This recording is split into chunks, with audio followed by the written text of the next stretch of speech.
we'll get ready for our next presentation, Uplifting Transgender Women of Color, with Nikki Abeleda and a full panel. My name is Nikki Abeleda. My pronouns are she and they, and I'm the moderator for today's wonderful panel.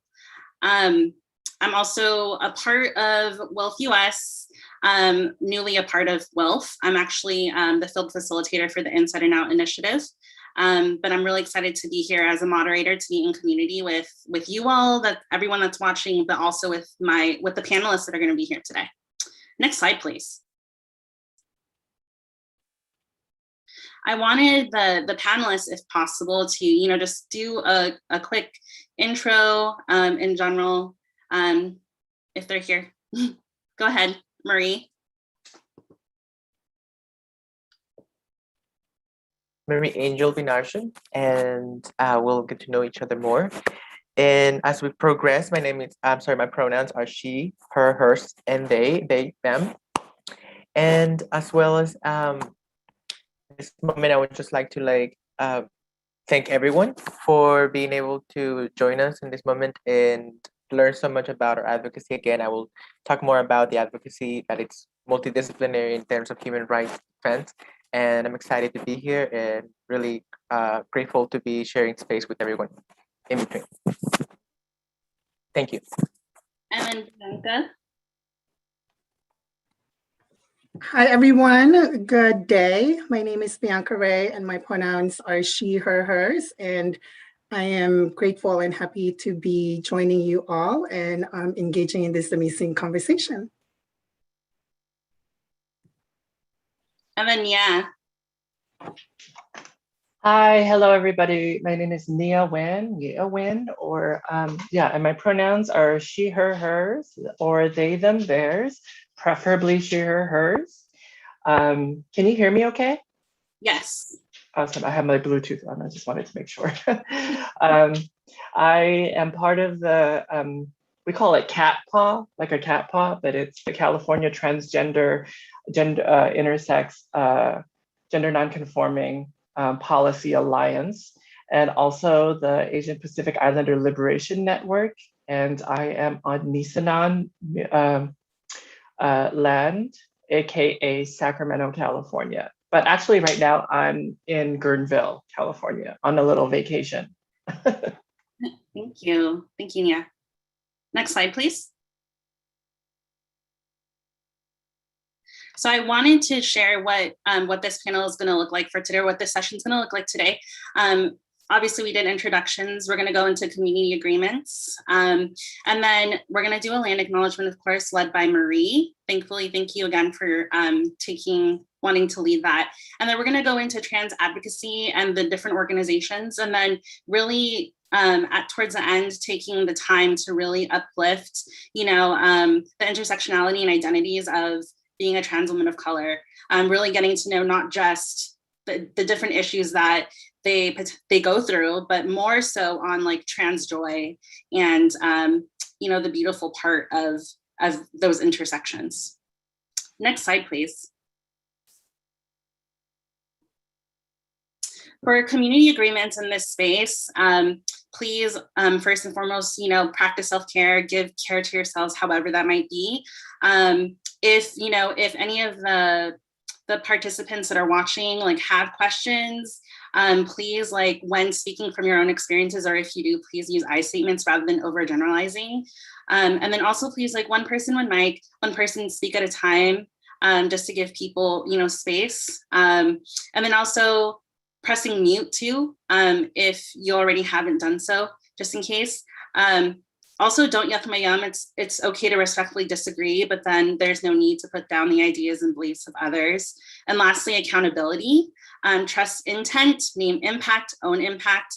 We'll share and hold each other accountable in the spirit of love and compassion, striving to help each other grow and learn whenever we stumble or make mistakes, especially in this space, just because I know there might be things that people are learning. And we also understand that everyone's at a different learning curve, but at the same time, if you potentially harm someone, please own it and process it in general. Thank you.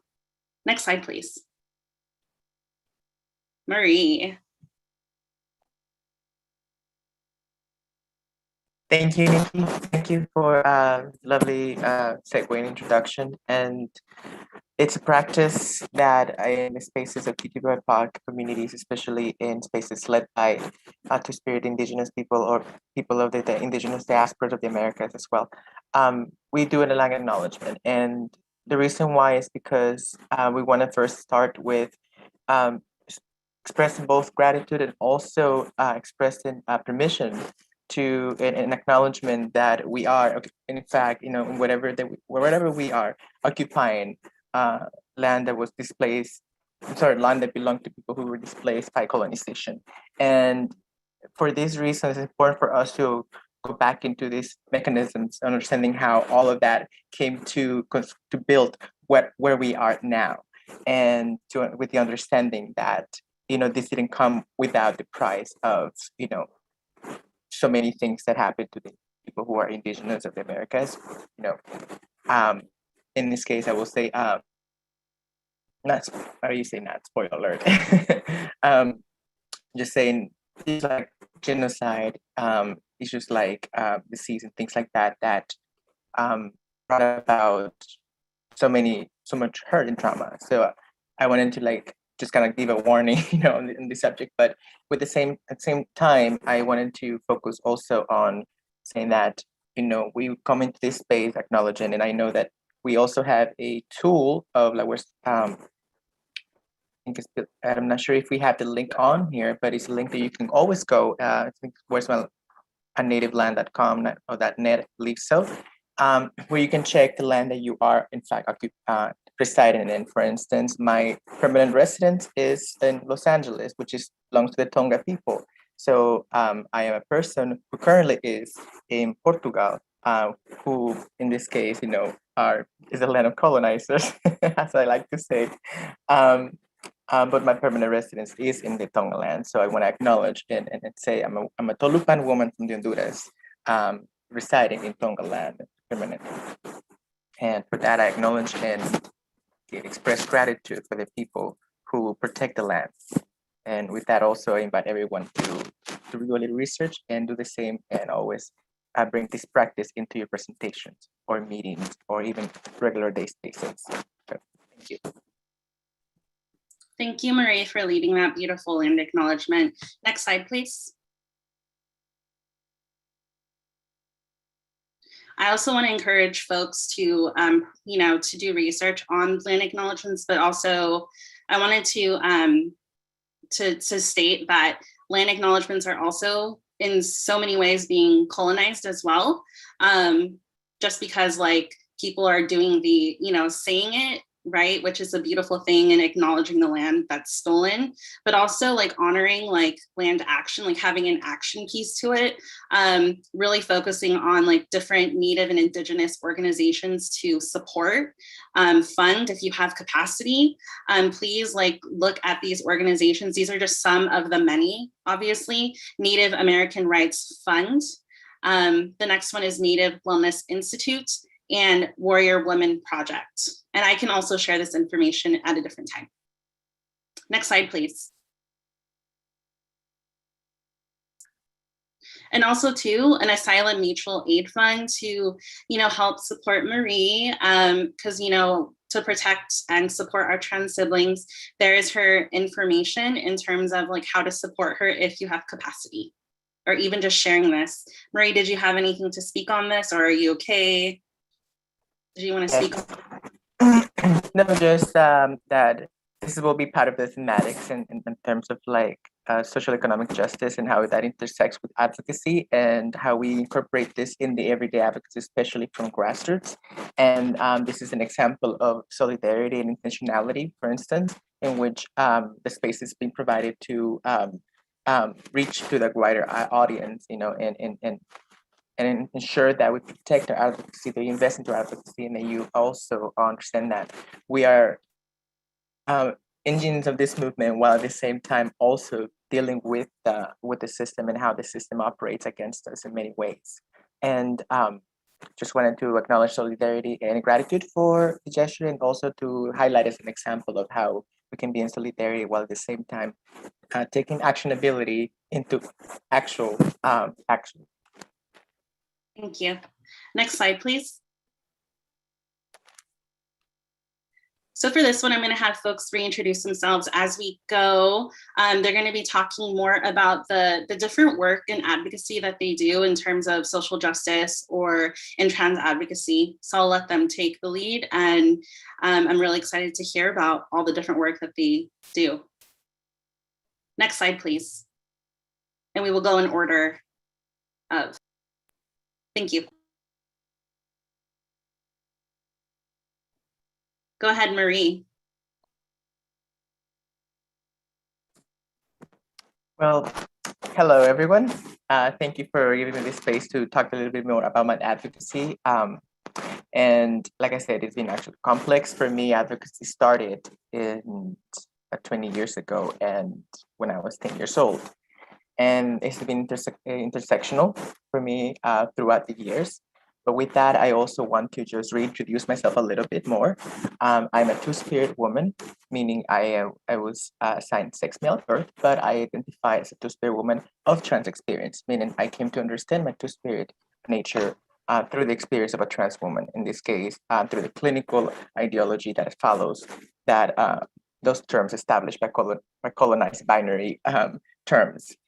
You'll learn that in my advocacy, gender, it's actually a conversation that goes beyond just a clinical term, but also focus on the aspects of consciousness and the aspects of going beyond that, defining our bodies through just defining our gender just through our bodies. And this is practices in the Indigenous communities of the Americas, two-spirit, that acknowledges this. Alongside with that, my advocacy has actually been focused a lot, so much more on ending abuse and reducing harm in different aspects. So employment law, and regarding starting with UNICEF when I was 10 years old as a communicator that will talk in panels and in schools about how to identify different abusive situations in terms of like child abuse. And then we eventually rotated towards preventing HIV infections, being there was such a high rate in Honduras at the time. So due to the fact that I was doing advocacy, and it's a dangerous practice in my country, in Honduras, age 16, I had to immigrate to escape femicide, which led me to Houston and led me to continue my advocacy there as an undocumented woman, which I resided for 13 years in the US. So all this work that continued in the US was done as an undocumented woman, and the challenges of that intersectionality are felt, in the everyday aspect of work, and especially when you are required to be a human rights defender for you also, because it comes out of your necessity. So all of that, comes into intersectional parts that we're going to dissect, and I'm more than happy to welcome any questions in that regard, and in different spaces that I've been able to hold advocacies, namely in Houston and Los Angeles, and also currently now in Portugal. And I believe we have a video on film, because most of my advocacy also has been utilizing the tools of media advocacy, utilizing media to educate masses and to also bring about different subjects. The latest work that I was participating with is Nevertheless Film, which talks about sexual harassment in a different ways. Sexual harassment shows up in the workplace, and it's an educational tool that can be used by both employers, and also educational tool can be used by institutions as well, like public and private. Talking, and no one was listening. This is an epidemic. There's something going on that we need to get to the bottom of. Gender equality is one of the great unmet needs of the human species.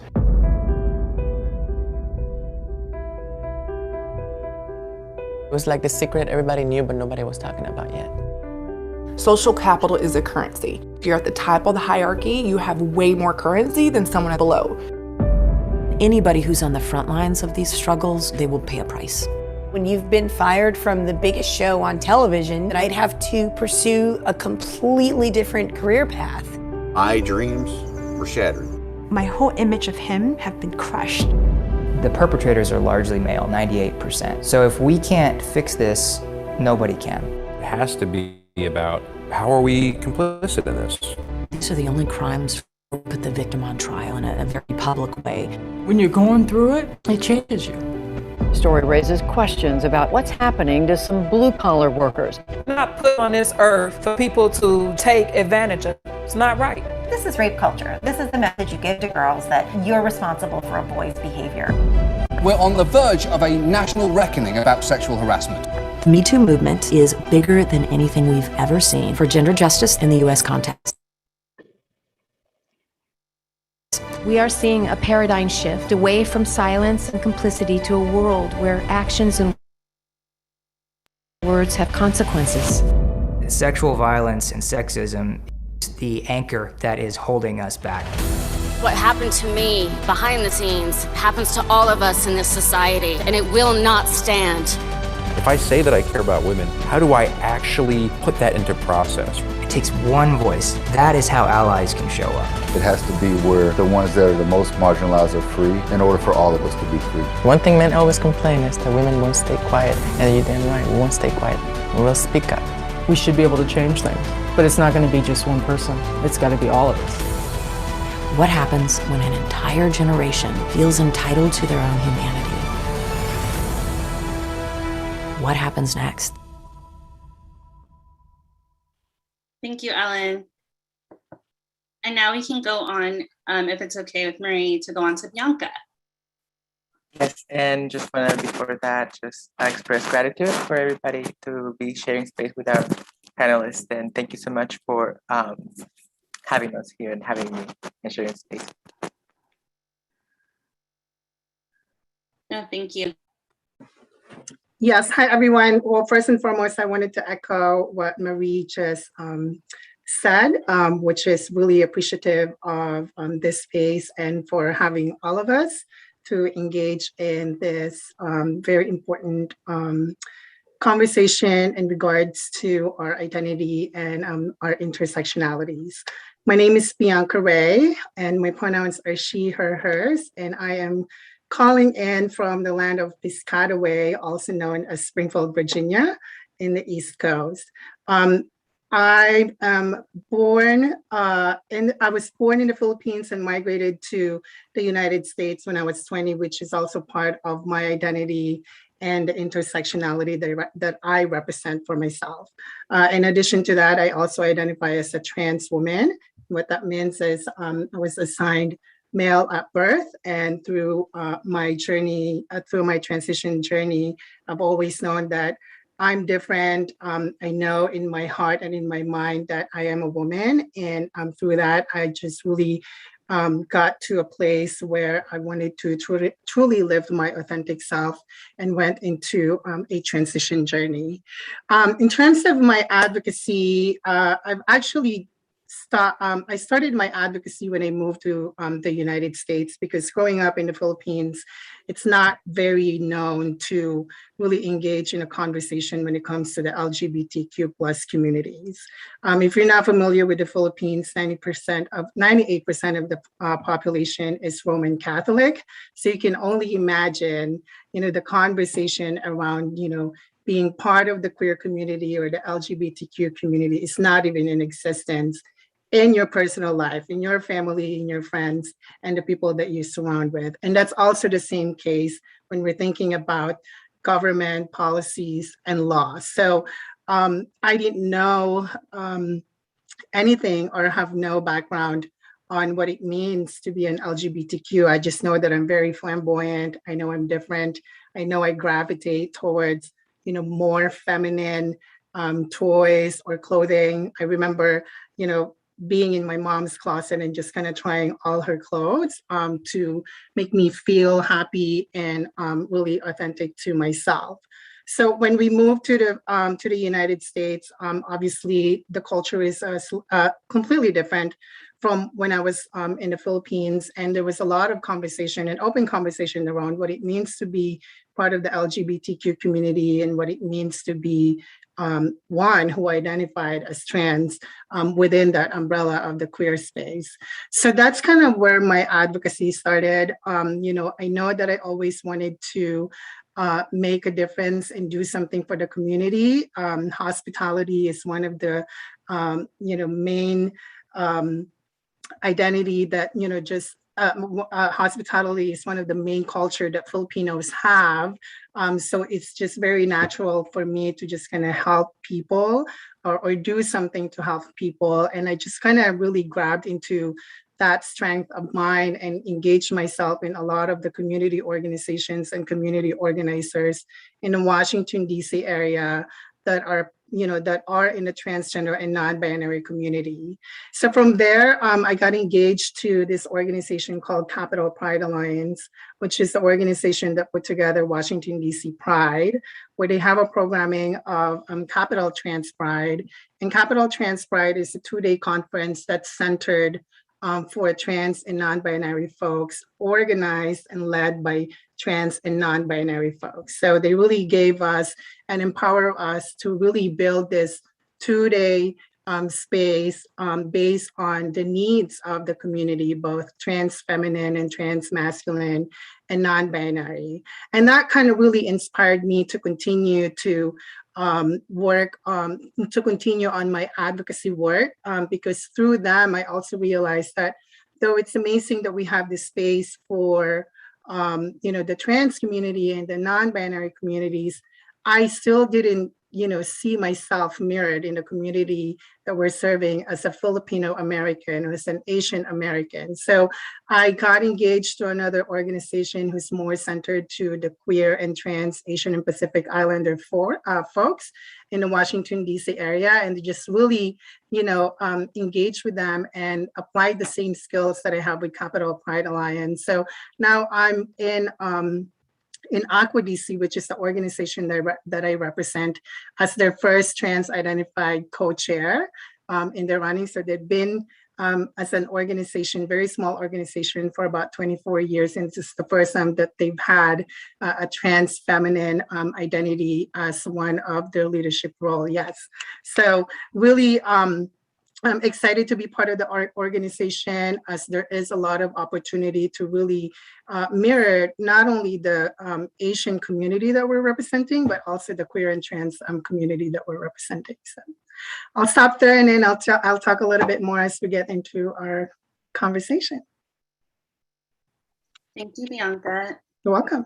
And then I have Nia here with us to share about her advocacy work. Yeah, there are concerns about the potential copywriting for the videos for Assembly Bill 2218. So we might show the video after, and then they're going to stop recording, but they don't want to stop mid-session of recording our panel. So we'll probably progress into questions after you share more about, you know, your advocacy experience and work, and then we'll show the video after, if that's okay, so they can stop. But I'm talking about the one video of yourself. Is that okay to share since it's your video? Sure. Yeah. Go ahead, Nia. Thank you so much. I just, I really want to honor Bianca and Marie Angel. Like, I think that, you know, being who we are and like how we do our advocacy work, is a very, very difficult job that no one will ever understand, because we are fighting on multiple fronts, right? On many different sides of different spectrums of gender, sex, class, race. And for us to be there, we are being pushed and pulled together, becoming diamonds as we are. So much honor to you, my siblings. Nikki, thank you for uplifting us as you do, as always. Thank you, sis. So I was, my identity, I was, I'm definitely one that follows the philosophy of Simone de Beauvoir's "one is not born a woman, but rather becomes one." Womanness, womanhood, I believe, is not something that is just written on the body, although it can be, but it is a social construct that has been going on for centuries, if not millennia, and it changes and shifts over time, which is why my pronouns are she, her, hers, or they, them, theirs. I understand that gender changes and moves as a spirit and a social construct. So I was born in Vietnam 10 years after the fall or liberation, however you want to say it, of Vietnam. And my family and I, we were refugees. We left in the late 80s, the last end of the boat people. And we ended up in a refugee camp in the Philippines. And then we ended up in Los Angeles, California, where I grew up for the most part of my life. And I was assigned male at birth in the Western context. So the medical industrial complex had assigned me male. But as far as my gender identity, I've always been a feminine spirit. My ancestral lineage comes from the worship of the mother goddess, Kuan Yin, and so many other deities that worship the divine, the feminine divine. I currently live in Sacramento, the capital of California, where I do advocacy work there. I'm in different organizations, such as the API Liberation Alliance, and then also CATPA, which I mentioned earlier, the California Transgender Gender Nonconforming Intersex Policy Alliance. It's a coalition consisting of 25 plus TGI-led organizations in Northern and Southern California. This alliance builds the capacity and leadership of our people to create and implement policy change, increase public education, and gain resources that will improve the livelihood of our people, particularly transgender, gender nonconforming, intersex, Black, Indigenous, people of color. So this alliance was formed in 2020 during the midst of the pandemic. We advocated for the passage of Assembly Bill 2218, AKA the Transgender Wellness and Equity Fund, which was authored by Assembly member Santiago, to create the fund within the Department of Public Health for the purpose of funding holistic healthcare services. And Governor Newsom signed the bill. So I think right now we just got 15 million allocated to these 25 plus, actually all of the potential transgender, gender nonconforming, intersex serving organizations in California to basically care for our people. And what else? I'm on my spare time, I write. So I just wrote a play, which it was entitled Lifted Spirits. It's my meditation on gender and spirituality. I think that's all I want to say. So much, yeah, for everyone's work and everything that you do individually as amazing people, and just as, and even as an advocate, and even just taking up space and giving the time to share about the work that you do. I do want to share the video that of Nia that Nia owns right now, if possible, Ellen, the one that's on the PowerPoint slideshow, before we get into the quick questions. My name is Nia Wynn, and being a transgender refugee, I'm still here fighting for my trans and queer siblings.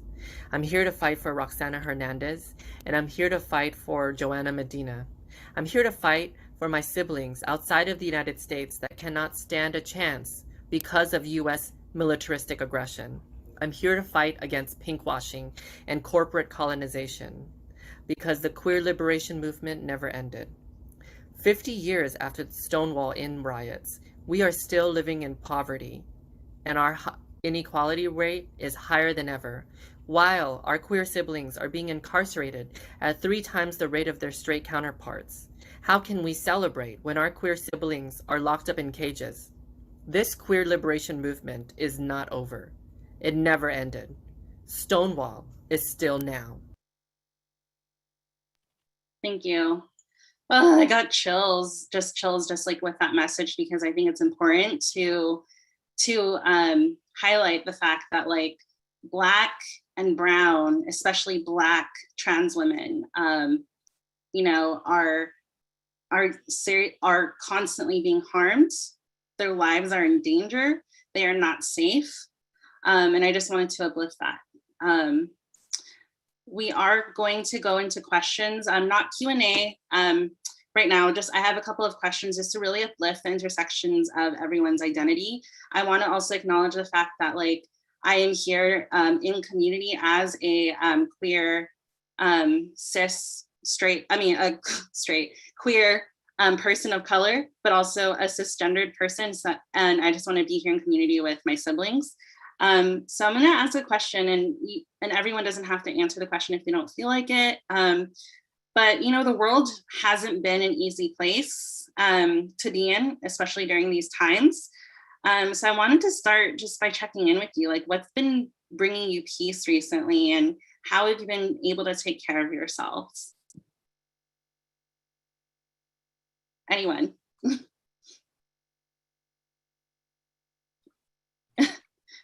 Maybe I can start. Is that okay, Marie?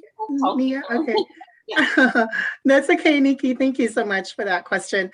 You know, I was thinking about this question, you know, when you sent it to all of us, and the reason why I was thinking about it is because for me, and I'm speaking for myself, I have been, you know, very thankful and grateful to be surrounded with friends and family members who are not only supportive of me being a trans feminine, but also me just being a human person, a human being who they call friend or niece or cousins, and etc. So that's really one of the things that brings me joy, you know, being able to really connect with them, especially, you know, now we're still in the midst of, you know, quarantining, you know, being isolated in our own home or in wherever space we are isolating ourselves. It's just being able to connect with family members, both in the Philippines and here in the United States. But I think what's more joyous for me, and I think that's just because part of, you know, lack of access, or not lack of access, but not having an easy access to my family is the ones that are in the Philippines. So very grateful that, you know, we have social media, we have all of this technology where I can see them and connect with them, because, you know, the pandemic and COVID-19 outside of the United States is really worse, you know, than where we are here in the United States. You know, they're still dealing with not having any vaccinations at all. So, you know, it's worrying for me and for my family who are here, knowing that, you know, our family members over there are not even close to like getting this vaccine for, you know, a lot of like reason where I'm not going to get into. In addition to that, you know, really being able to connect with, you know, my community here in the Washington, D.C. area, you know, via virtual world also brings me joy. You know, we had a little bit of break where we're able to kind of socialize in person. So we did a combination of like hybrid and social distancing event through both the organization that I represent, AquaDC and Equality Virginia. So that was really nice to just kind of get your feet wet of like what's like, you know, to be out and about again. Obviously being very careful and being mindful that, you know, COVID-19 still exists. So yeah, so just being able to connect with everybody in any capacity is what's bringing me joy. Thank you, Bianca. But anything to add on to like what brings you joy? right now, how you've been taking care of yourself, I mean. Oh gosh, how am I taking care of myself? Well, I started home exercising, which is which is good. I used to go to the gym, but I'm not there yet, and I don't think I'll be ready to go back. So I started exercising. So that's just kind of what's bringing me joy. And this is like a shameless plug. I'm also planning like a wedding in the fall of next year, so that brings me joy as well. Just kind of planning for that, and looking up a lot of different things, ideas for our upcoming wedding. So thank you. Oh, thank you. Yeah, or Marie, did you have anything to add to that question, or do you want me to move forward? Yeah, I could add some stuff. Let's see. I think lately, especially since the pandemic, I've been doing a lot of grieving. I think that applies for a lot of us. And in that process, being out in nature and being in like the awesomeness, the true awesomeness of, Yosemite or the Grand Canyon or whatnot, but just being in that space really humbles me, and it just makes me be at peace with myself, at least for a moment or two.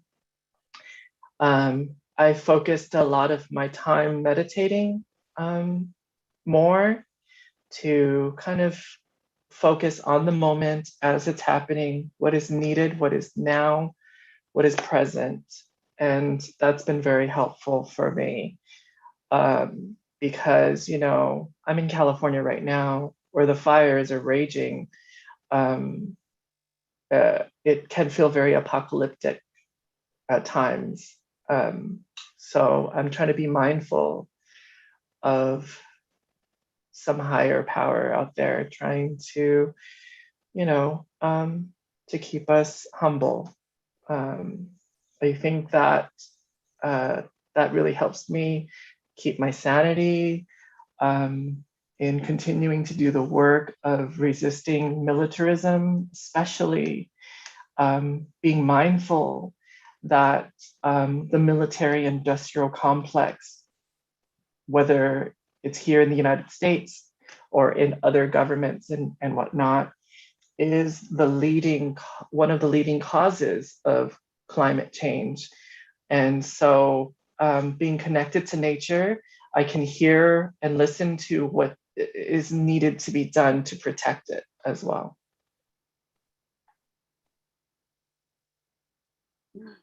Are we okay to go into the second question? Yes. I just wanted to acknowledge both of our siblings here.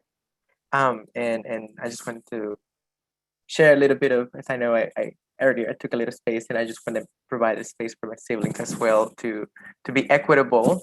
But you two are so wonderful in your own consciousness and your own spirits that I just want to acknowledge that in both of the conversations about finding joy in the mundane and finding joy in the divine, it's a practice that I try to always incorporate into my life.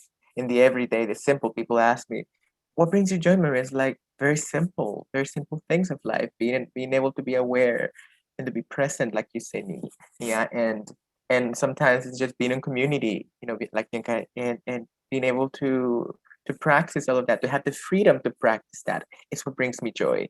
Is to have the freedom to be able to know that if in that moment I want to be in the presence of those who I love, that I have accessibility to that. And it goes back to the conversations of how this complex of colonization and everyday stressors, prevents us from accessing that. And never forgetting that there's joy within you too, and reconnecting back with your joy within you. When you access that, send us these questions, I was reminiscing, and then I realized, instead of thinking about what brings me joy, let me just do what brings me joy. And then I took the day here right now. It's in Portugal. It's 9:30. So my day, I practiced joy. I did things that brought me joy. I cooked. I sat down and had lunch with a friend. I had a conversation. I was able to help somebody understand a procedure of their legal aspects in their own asylums. So being able to hold different identities in a day, but being able to enjoy doing all of that, because at the end of the day, you know that you are there for a reason. You are there in that moment to experience that it's within that what gives you joy, and we all hold different perspectives of that. And I think one thing that we all want to always have is to have the freedom to express what joy looks like to each one of us. So thank you for sharing your perspective of joy. Thank you all. Marie, that was so beautiful. Thank you so much. As you mentioned, like the different, holding different intersectionalities and everything, like it's a perfect segue into the next question. But I do want to share that someone added a question earlier. All Q&A will be towards the very end of this. So like as trans people of color with intersectional identities, the ways that people connect with heritage and culture is often really complex. But of course, there's no one way to be a trans person of color, and even a trans woman of color. So I want to hear from each of you if you want to share. What does it mean to be a trans woman of color to you? Anyone can start. I'll begin. I feel like I've talked about a little bit of it earlier in my introduction, but I can add a little more to that. I really want to uplift the thing that I said earlier, that that Simone de Beauvoir quote. The one is not born a woman, but rather becomes one. Adding Judith Butler's, gender as a social construct, gender as performativity, right? Our behaviors are repetition of actions, and also what society and systems, and in our case, systems of oppression, really shape us into womanhood. And so to be a trans woman of color is to be revolutionary in a way, because you are resisting many dominant, violent, oppressive systems, like institutions like gender, sex, class, race. You are at the intersection, right at the intersection of all of these things that are trying to crush you and actively harming you. And so I think that's what that means for me to be a trans woman of color, to live in my authenticity and to be shameless and proud of myself in that way, because I am moving about the world and knowing that the world is out there to crush me. I'm still here and I'm still thriving. Even if I don't have much, at least I'm still here and I've got my joy. So that's what that means to me. Thank you. I do want to highlight that real quickly, that we do have under 7 minutes left, actually, because of the video. So if we wanted to continue in the questions, we can do that, or we can show the video. I just want to make sure that we're honoring time for the other sessions that are here. I apologize for the time. Did you want to continue, or I just want to make sure as we're moving quickly? You wanted to show the video, right? Well, I'm just making sure, I'm checking in with the panelists. Are we okay with not showing the video and just continuing? Yeah, I'm okay with not showing the video. Like I prefer my sibling sisters, folks to take up more space. The video can be shared later. Okay, the video can be shared later. So we are not going to show the video anymore. Thank you. And then Marie, Bianca, if anyone wanted to add on to the beautiful message that Mia shared about joy.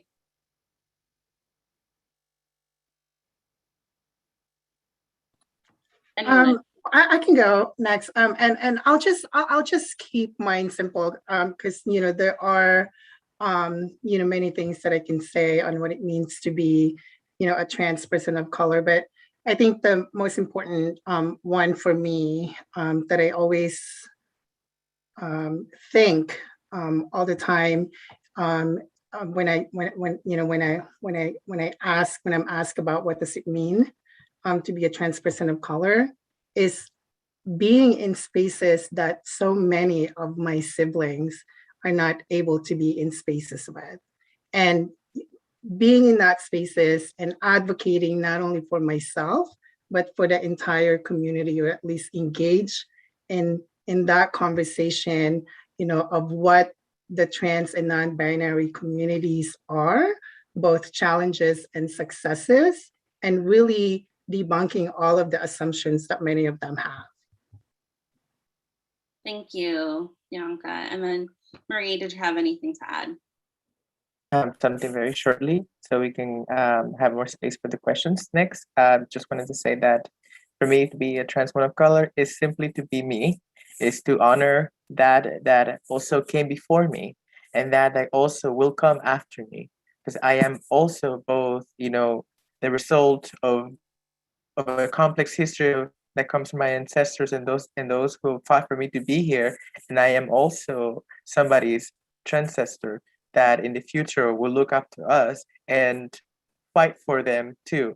And I find myself at that divine intersectionality of life. I'm the present, but I'm also the past that came before me, and I'm also the future that will be after. So it's important to always acknowledge that notion comes with being a woman of color. Is that color, came to taint me with so much joy and so much pride, in which I acknowledge Nia. It's like, yes, have pride. I'm proud to be a trans woman of color, because it means to be joy. And with that, I would just like to say, move forward with the next question. Yeah, and the last question I'm going to close with is just curious to know, what does liberation look like to each of you? Anyone? I'll call someone, Nia or Bianca or Marie. I could be brief, just to segue with us. So I understand that sometimes coming into all these intersectionalities, right? And as we spoke earlier, can be very crushing because it comes with a lot of trauma, and trauma sometimes can take center stage into the conversation. And we often forget about the triumph that comes within acknowledging and navigating that trauma and getting to that aspect where we say, I win. And I win is not to say you win, a prize or something, but you win over by not letting go of that makes you happy, by not losing yourself into the fight, not losing yourself into the trauma. And it's difficult. It's difficult, but I always say that when you are surrounded with community, when you are in practicing what we are practicing in this moment, which is sharing knowledge and being in community and empowering each other, then it's when the intersectionalities start becoming less much of a center stage of our life, but more so tools that we are learning together how to navigate and how to dismantle, how to, reform and abolish. and create, and because we're creators and we like to create new things that work better, things that are systems are equitable, systems that are fair, systems that are just, systems that are looking to end harm. So at the end of the day, intersectionality, it's viewing yourself as part of the bigger puzzle, and knowing that you are a puzzle within a puzzle. and it's important to always just keep that in notion in mind and solidarity with others. So with that, I hold space for anyone else who would like to share. I'm a big dreamer. I think that liberation on a collective level for me looks like abolition of the current systems that we are living in, abolitions of the prison industrial complex, military industrial complex, systems that are about privatization, a resistance to neoliberalism here in the United States and all over the world that has decimated so many indigenous populations and people and lands, for that matter, right? Liberation looks like equity, people not having to fight and survive on 10 cents a day in the world. Like, these are the things that like I dream of when I think of liberation and what it looks like. You know, just being able to have drinking water, the ability to survive and thrive in the world, that mentality that what is it, that mentality that the scarcity is real, and it's not real. It's just being hoarded by these multi-millionaires, billionaires. So I'm just tired of that, and I want to dream big for liberation for us all. Thank you so much, Nia. Bianca, did you have anything to add to this continuous, beautiful collective message? No, I mean, I think my siblings, both Marie and Nia, said it perfectly, and I couldn't agree more. And I think that's, really what we're all striving for. And that's why we're doing the work that we're doing now. And, not only because of the individuals that we followed and that we admired before us, but also for the generations to come and for their future. So I don't have anything else to add. I think it was very well said. Thank you so much. We did have a question in the Q&A, but I think we're at time and I'm gonna be respectful. However, this person does want to connect with you all, if that's okay, if they can contact you through email and everything, and just to be in touch with questions. But thank you all so much with this very empowering and beautiful message. Like, I got teary-eyed in different segments. I was like, oh my gosh, get teary-eyed, just because I felt that. I felt it, Nia, when you were talking about liberation, what liberation looks like, your dream. I feel it. Thank you so much, Marie, for just talking about the ongoing work. If please in the chat, I mean, if you can, please, if you have, capacity to uplift Marie in terms of, helping her through her asylum through mutual aid, please do so. I can send out the message through an email with more information. And then Bianca, thank you so much for the ongoing work you're doing in general in Virginia and the East Coast. I love being in community with you, continuing this, relationship that we have, our sisterhood. And everyone, thank you so much. It's always an honor for me to speak with folks, with you all, and take care, and thank you so much for contributing and for sharing your love and the intersectionalities of your identity with WILPF. There's so much to learn. So